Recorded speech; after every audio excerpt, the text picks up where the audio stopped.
Well, starting in the Garden of Eden, where, we learn a lot about women, in particular women's role in the downfall of humanity. What if the stories we've inherited about women weren't just old myths, but active blueprints that shape how we lead, who we trust, and what we believe is possible?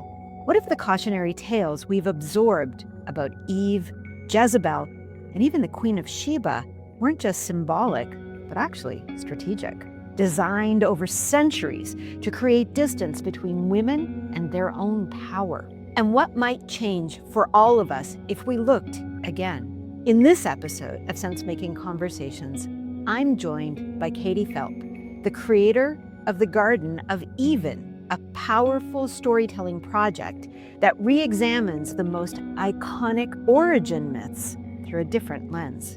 Kadie isn't telling new stories.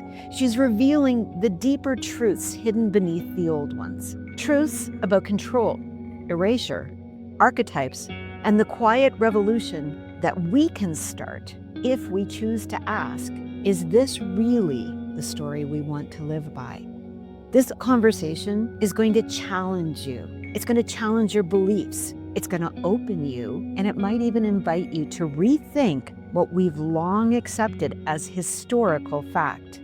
And I hope you'll stay with us until the end, because what Kadie shares there just might shift the way you see not only women, but the very systems that we all live within. I'm Andrea Sampson, and this is Sense Making Conversations.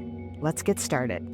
Welcome, Kadie. I'm so excited to have you here with us. Now, if you're not familiar with Kadie, she is the founder of the Garden of Eden. Tell me, how did this get started? And what is it for those of our listeners who aren't familiar with the Garden of Eden? Yeah, thank you for that question. How it got started, it's really hard to decide because, both my parents were ministers. So I grew up with the sort of Judeo-Christian faith, well, starting in the Garden of Eden, where, we learn a lot about women, in particular women's role in the downfall of humanity and this stage that was set as this women as villain and these stories, as a child. I remember listening to these stories as a child and having questions like, things don't add up. This doesn't make sense. Why would somebody, and, it's dismissed as childish fantasy, right? But these stories stick with us. They're massive, massive stories. So growing up, hearing them, and later on becoming an adult, and the stories were just always there in the background. No matter where you go in the world, there's these stories that shape what we believe to be true about women and men, sex and love, power and war, all of these things. And the reality is a lot of those stories are rooted in the Bible, the Quran. And as I, saw these stories at play in different places around the world, I started to think, hmm, maybe we should question these stories. Because when you think about and you understand the story in relation to theology and in relation to history, they're very different stories. So part of what I wanted to do with Garden of Eden is take the story out of theology and put it in history, actual history, archaeology, anthropology, history, and retell it in a way that shows that a lot of these stories were purposely constructed to defame and devalue women's contributions.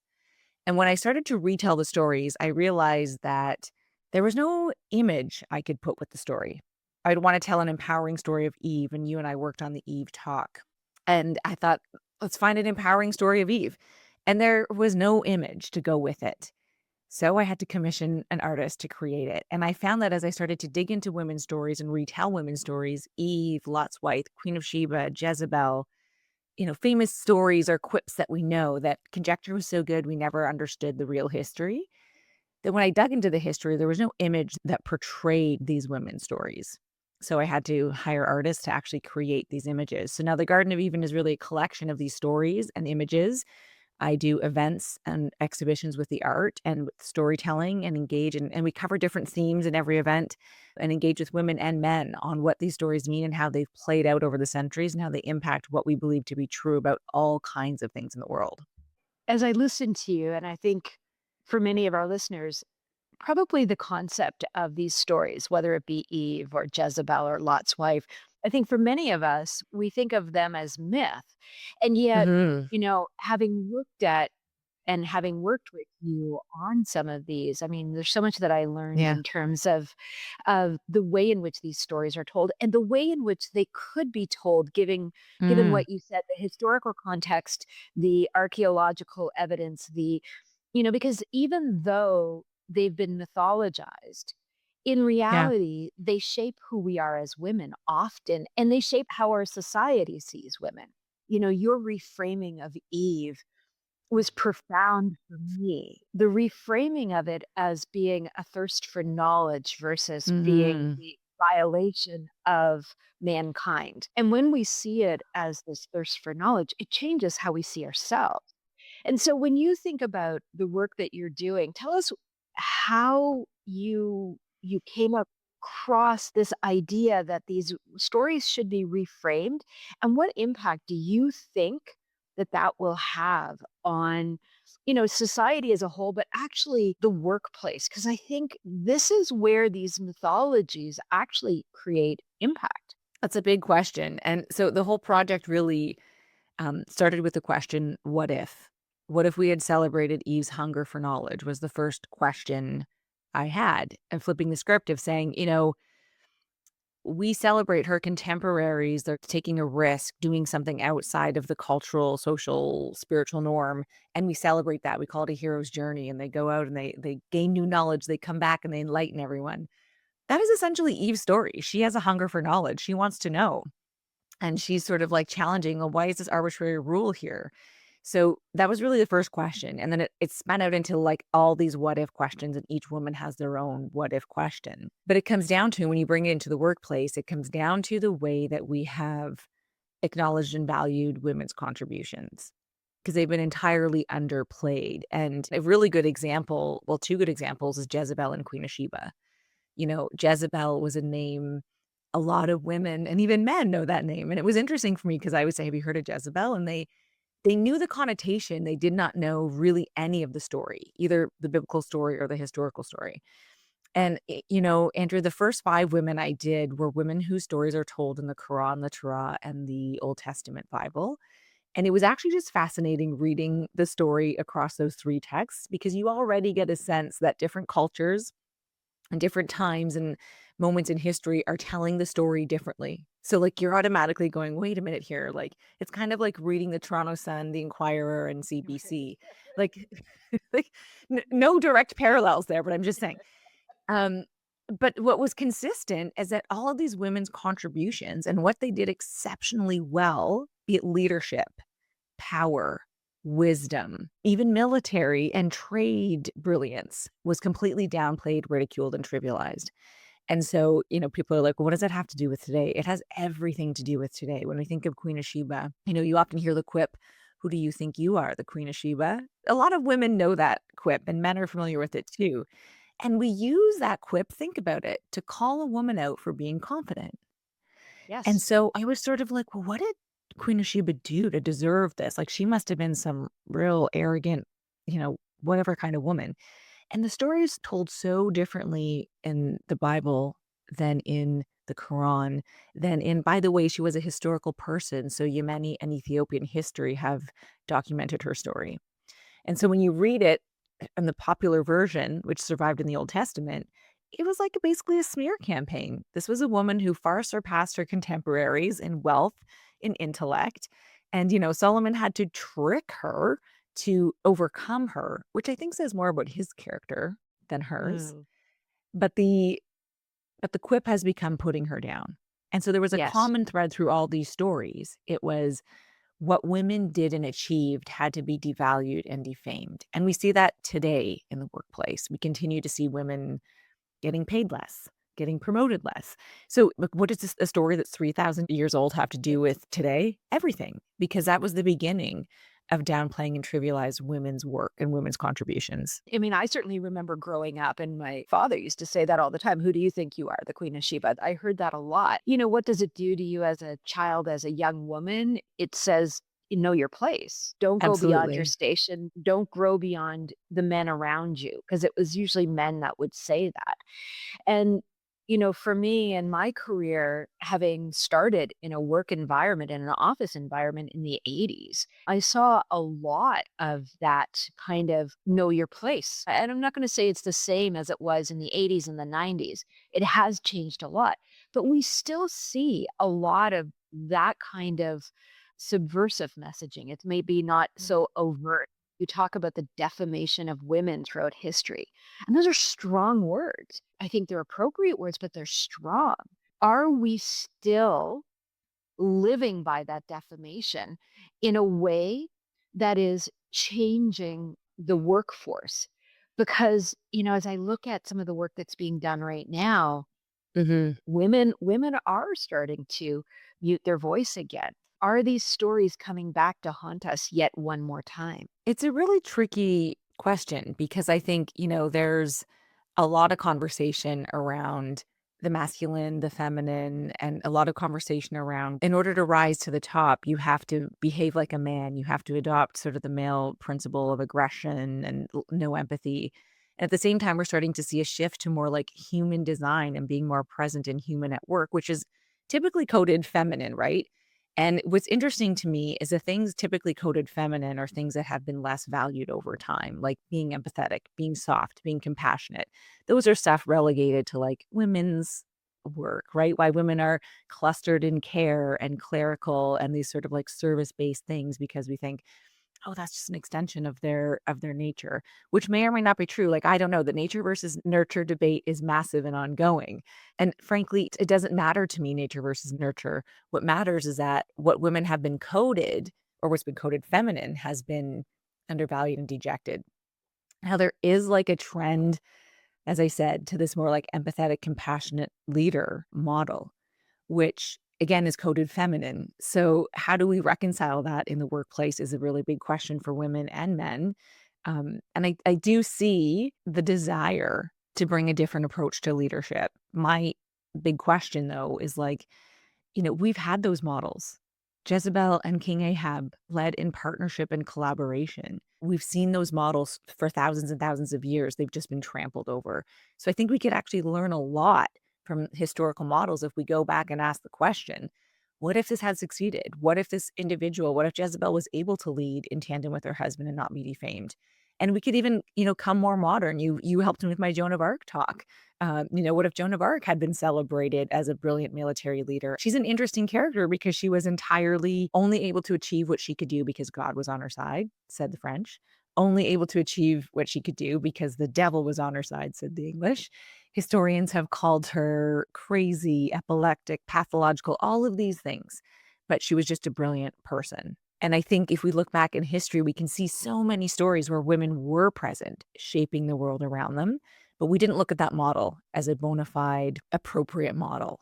So I'm hopeful that now we're having these conversations. More people like me are talking about it, but I think it's something that we still have to continue to strive for because there is a lot of vested interest in keeping command and control hierarchical models, especially in the workplace. And more partnership and collaboration is a pretty scary, maybe less predictable form of work, right?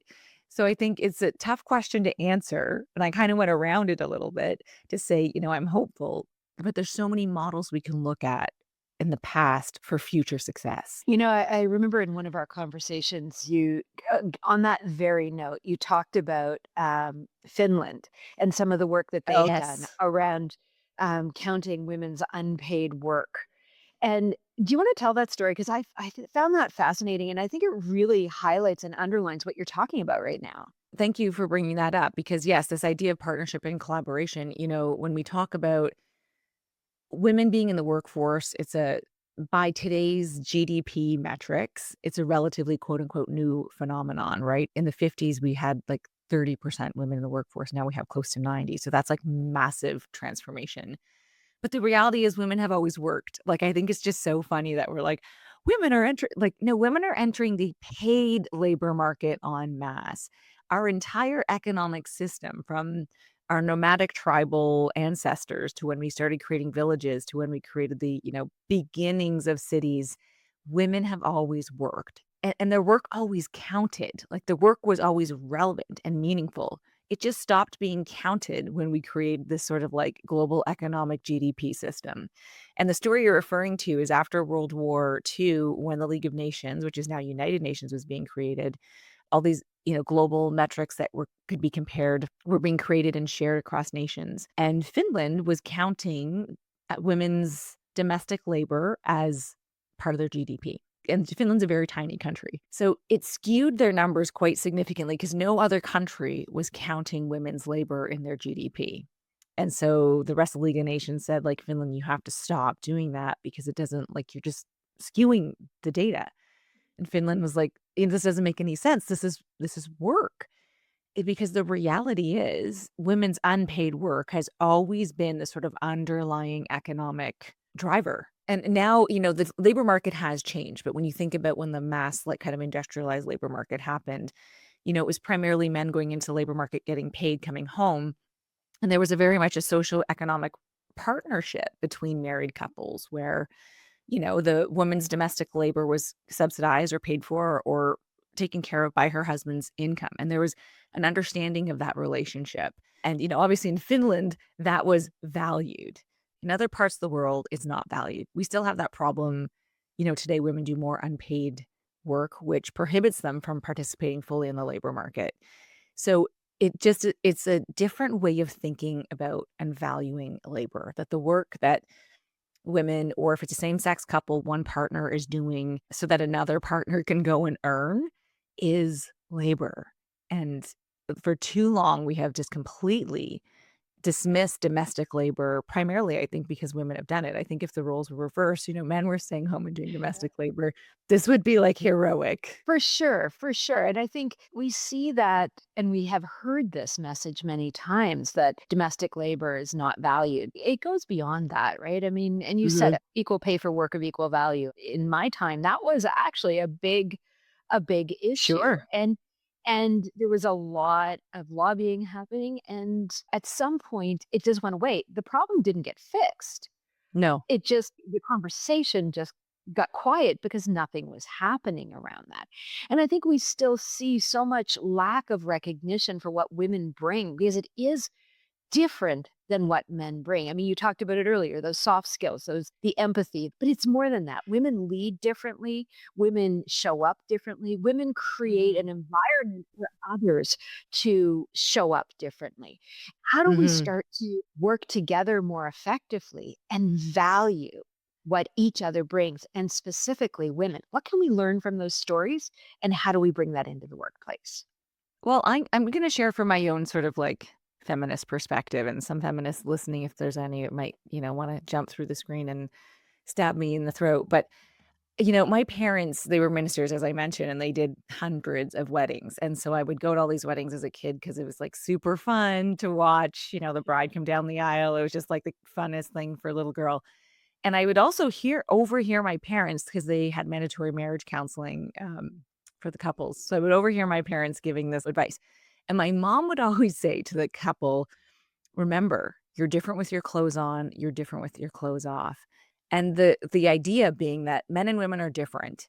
And I think that there's, some feminists or people that try to move away from those differences and say, no, we're the same. We're all great. Like, stop saying this. But I believe men and women are different. And I see it in the boardroom. Men speak, women relate. We behave differently. The problem for me is those differences have been undervalued. The way women act or don't act, because these are generalizations, I'm aware. So, listeners, take that as a grain of salt. But we tend to be more like, we relate. The men are speaking, being reactive, going, and that's great. They've got drive, they've got something happening, where women tend to sit back, take it all in, think, and have a very different approach probably later because they're taking it in, processing in different ways.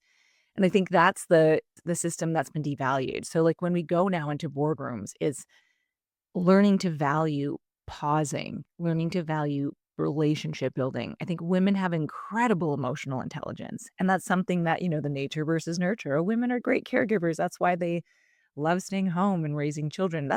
Maybe that's true. But when you see women in the workplace, you can see that they build strategic relationships really well. And historically, this is what we have done. Joan of Arc got to the Dauphin because she navigated a complex system of bureaucrats and kingmakers, and she built the appropriate relationships, and she got into the king's room to meet him. Like, that's was also part of her brilliance, was emotional intelligence, and we need to celebrate that more and say, "This is what women bring to the table."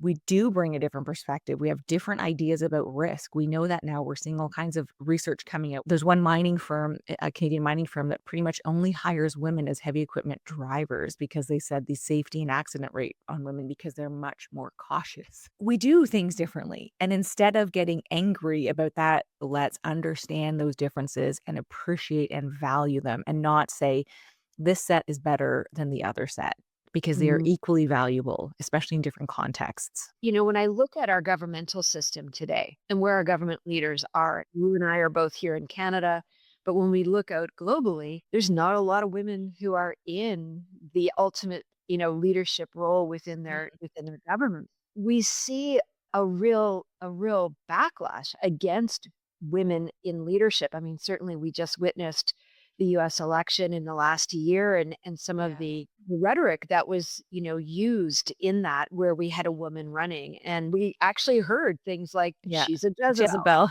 Yeah, And so crazy. what's the impact? What are we losing if our society would have a more open mind to the value that both men and women bring, and allowing more women to take those leadership roles? What do you think we would see as the major difference? Whew. I mean, I'm just gonna bring you back to, ancient Israel, Palestine. Well, Israel wasn't a place, Judea, Palestine 3,000 years ago when Jezebel and Ahab co-ruled. And it's a brilliant example of what it could be like because, during that time, she was a woman of extreme political power and influence. And her marriage to Ahab, she came from Phoenicia, now part of Jordan, very different culture. They worshiped goddess-based tradition. She was probably trained as a priestess. Her mother and father ruled in tandem. So she came from a place where she was valued and seen. And she married into a very patriarchal, sort of like one god monotheistic culture. But what was remarkable is that their marriage created a new synthesis. Her husband said, "You know what? You do you. You want to build a temple to your goddess? Go for it. You wanna, like, teach my people about the Asherah? Fine." So, during their marriage, it was the most peaceful, prosperous time in Judea, in terms of trade, military alliance, the prosperity, like, things were growing, there was brilliant trade routes happening. They were co-leaders. She, would sometimes put on his robe and take his ring and, act as king, which I just love that she's like, "I'm king." That time was, like, a really interesting cultural, religious synchronicity, like, mixing, and I think, how different would the Middle East be now? Right now, as we're seeing continual war unfold. If 3,000 years ago, they had learned to manage that harmony, right? Because it was the patriarchal kind of people around Ahab that said, "We cannot have a woman co-lead, we cannot have a woman have sexual freedom. This is a bad example for our women. We've gotta." Well, first they killed Ahab and all the sons and her to get rid of the whole line. To me, that was a huge what if because we've seen the model. We've seen 2 entirely different paradigms come together, create incredible prosperity and wealth and peace. But because that just wasn't accepted, the cultural chasm was too big, it disintegrated. And so that's a incredible model and such a huge what if, because if that model had succeeded 3,000 years ago, we would have a very different world. And so today, if we can let that model succeed, we can find ways that men and women and different viewpoints, because we're not just talking gender here, we're talking about totally different world paradigms living peacefully and ruling in tandem. How long did that last for? But 30 or 40 years before. So, Really? and that's, That long? yeah, and it was that long. I was actually shocked because, when you read the story, it's sort of like she was a blip in the history and that's it. I mean, it is a long history. But that was enough time to create economic, military peace and prosperity. And what's fascinating too, of course, again, for anyone who doesn't know the story, but when I heard that name, and actually I had a cat named Jezebel, but what it also Perfect. always meant was, you were a loose woman, whatever that meant, right? There was that Mhm. sense of sexual promiscuity, there was a sense of low morals. The defamation that happened, 30, 40 years of peace and prosperity with co-rulership, but yet it challenged the ruling class so greatly. Are we still living with that? Is that defamation? Like, it's so deep in our society. Absolutely. I remember this is old, doesn't make me feel old. I'll give you a couple of examples. Monica Lewinsky, remember? Yes, absolutely. Absolutely. She was a young woman in the presence of power, like the president, and I'm not she needs to take responsibility for her behavior, obviously, but she Yes. took the fall, right? It was like, "What a whore." Yes. All these Yes. things, and you're thinking and the president just walks on and continues being president. So we have a habit of when we see that, when things go wrong, it's a lot of, like, quote, unquote, "victim blaming," and the victim is usually the woman, so all of a sudden it's their fault, and that absolutely happens all the time. I mean, we see it in sexual assault trials all the time. We're seeing it play out in the Canadian Junior Hockey League trial right now. We're seeing all of these things, so it's a big, big, big one. Even in the last presidential election, we saw, Mm. like, the same terms being used to Yeah. describe women and turn their achievements around to look like they had done something ineffective or inappropriate. And even when Clinton ran against Trump the first time, she was compared to Medusa. Yes. So it just, like, just these really interesting parallels that these myths are so powerful to shape our perception of what we believe to be true about women, men, power, sex, and love. That, like, there's still literally Medusa, Jezebel. These are names used in the last 5 to 7 years to describe women in power. Well, and what I find interesting as we go through the litany of names that any of us can remember from various stories told about women, either you're a saint or a sinner. There is no in between. Or you're crazy. That's the in between. Crazy. True. True. Which usually means that you're listening to the devil, right? Like, there's usually Yeah. something that is what happens for us in these stories. And these are stories, but they have shaped how we show up in society, right? It's that we don't have agency as Mhm. women, but what that does is it takes agency away from our society. So Mhm. we are at the effect of the ruling class that makes the decisions, or we're at the effect of some form of governing body. And women, because we are the bearer of children, are often the ones who are trying to teach differently because we teach our children morals and values. And yet we're Mhm. attacked on those very things. As we look at society today, what do you think are some things that we can start doing, that we can each do from where we are? Because I don't think anyone is out there trying to make the world a bad place. But these are histories that have shaped us. But what can we do from where we are to start that process? It's an important question, and one practice I have and I share with, my audiences when I have events is we communicate through telling stories all the time. We're saying something about our values, our morals, our beliefs, about a lesson that we think everybody should know. Like, constantly we're telling stories. And when I hear these big stories that clearly have an intention of shaping what I should believe about something, be it like gender based, religious based, racial based, cultural based. I always ask, is it true? I think that's just a really powerful question to ask. Is it true? Truth, I think is a very malleable thing, to be honest. I think there's a lot of different truths. It's very hard to find the truth. Absolutely. But I think it's something that when you hear something to say, well, if it doesn't sit right or if it sounds like so magnanimous to go, is it true? And sit with that. Is it true? You might get an answer from, yourself, get a little bit of woo-woo here. Or like research, find out, is Yeah. it true?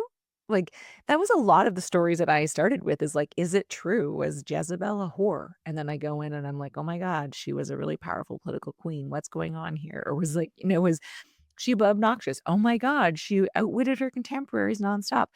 So I think that's a powerful question to ask. Is it true? And then the other powerful question as a tool I use is what if?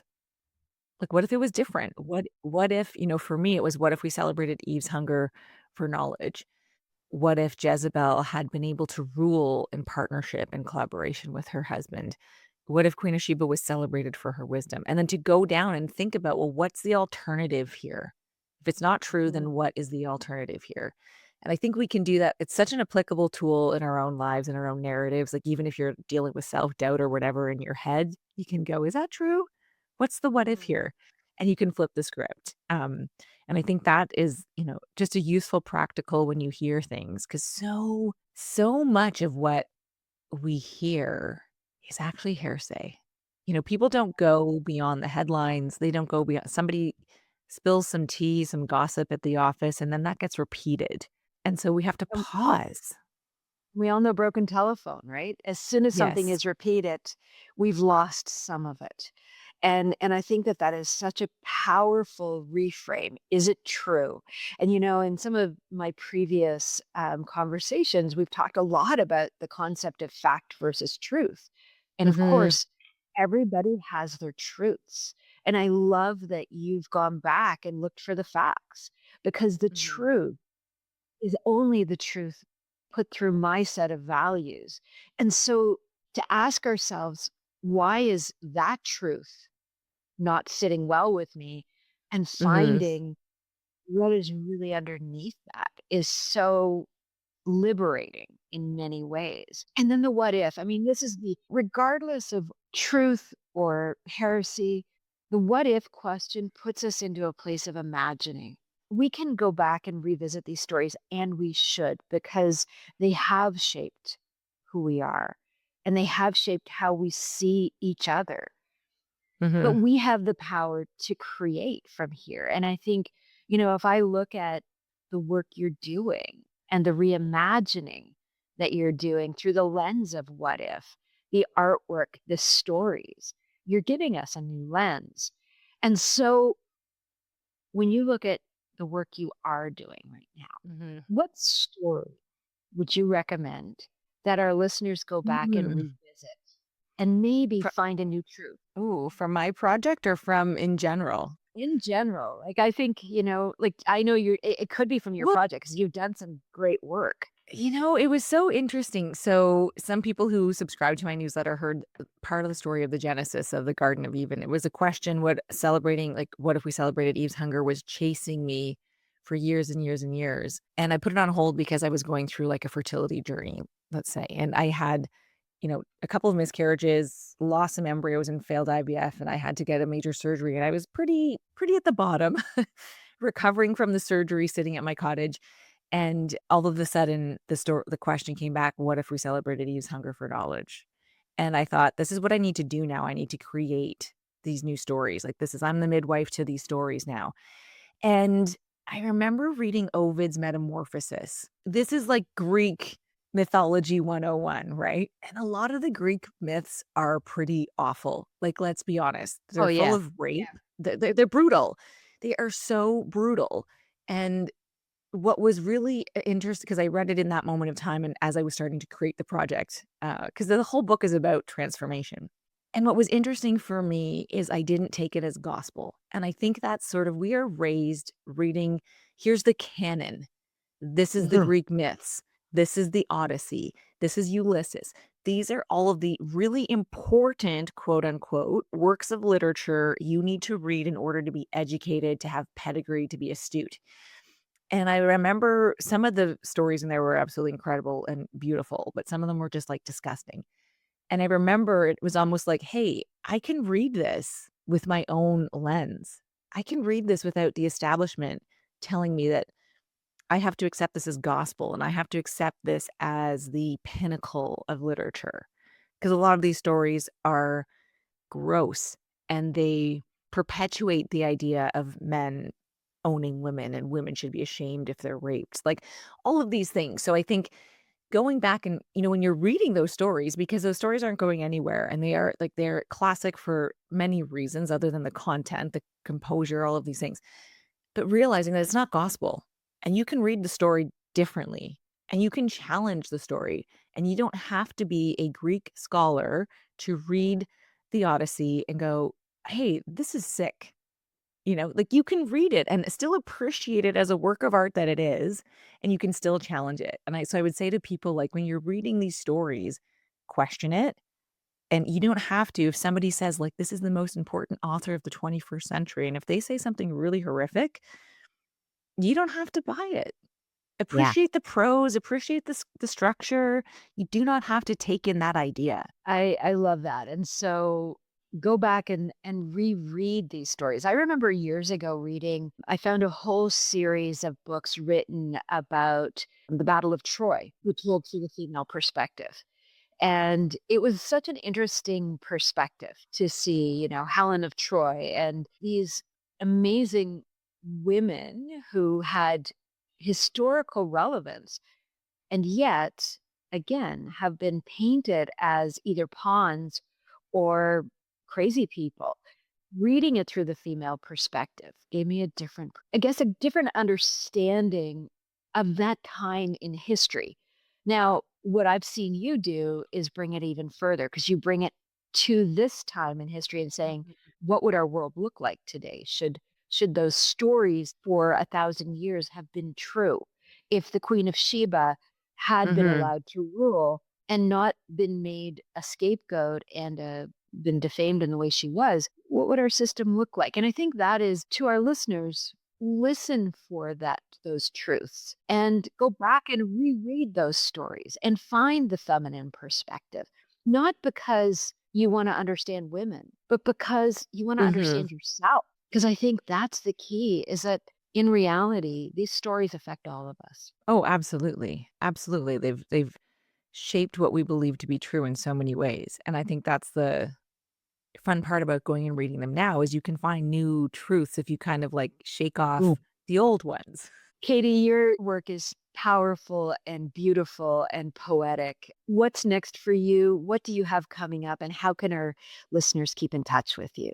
Your listeners can find me at gardenofeden.com, and subscribe to my newsletters. I share stories semi-regularly, but basically only when I'm inspired. I just believe that you should write when you're inspired. So when I'm inspired, I send out a story or a message to my community. Um, I'm not sure when this is airing, but in October, I'm hosting Persons Day. This is an event that celebrates the day the courts decided women were persons, which is an important day, but we really focus on celebrating what it means to be a person today because personhood is something so important in today's context for all of us, men, women, non-binary. It doesn't matter about identity. And I think if we elevate the conversation to person and personhood, we can get past some of these hooks that keep us in our belief system. So that's going to be in October. And then November, I'm really excited to launch my next piece of art, which is Mary. Most people know her as Mother of God, but I'm going to be sharing a story about a pregnant teenage bride on the run because of a census and telling the Christmas Wow. story through her perspective, um, which I am like shaking with excitement to do, which I'm working with you. I will be working with you on the script for that. So I cannot wait. It's already bubbling inside of me. I can't wait to start digging into that. I mean, like just as you described it, a young pregnant, bride or a young pregnant girl running for her life, really, right? Mhm. And we don't think of it in that way. And that's the power of your work. And I am excited. So when that event, people can watch for that. There will be tickets that you'll be selling for that. It's in Toronto, correct? Yeah, it'll be in Toronto. The Person's Day one will be broadcast virtually. Potentially the Mary one. We'll see what the interest is, but they're downtown Toronto. Information is on my website, but also subscribe to my newsletter and you'll get Yeah. invitations. Amazing. Amazing. Well, thank you so much. This has Thank been you. incredible. I've so enjoyed this conversation. And to our listeners, make sure that you sign up for Kadie's newsletter because her stories, they will really make you think differently, not just about the stories that she's telling, but about the life you're living right now and how those stories have shaped it. What Kadie reminded us today is that the stories we've inherited aren't neutral. They're active. They shape our workplaces. They influence how we as women are perceived. and how we perceive the women in our lives. And they've quietly and consistently told women everywhere, your power is a threat. But that narrative isn't fixed, and it certainly isn't the full story. And here's what we can take away from today's conversations. Stories are infrastructure. They're not just tales of the past. They're foundations we build culture, leadership, and systems upon. Defamation has been by design. From Eve to Jezebel to Joan of Arc, we've seen a pattern. Women whose brilliance challenged the status quo were rewritten as warnings. What we saw, certainly, with each one of these is they couldn't be human. If they were smart or strategic, they were either messengers of God or tools of the devil. Either way, they couldn't be trusted. There is power in asking, is it true?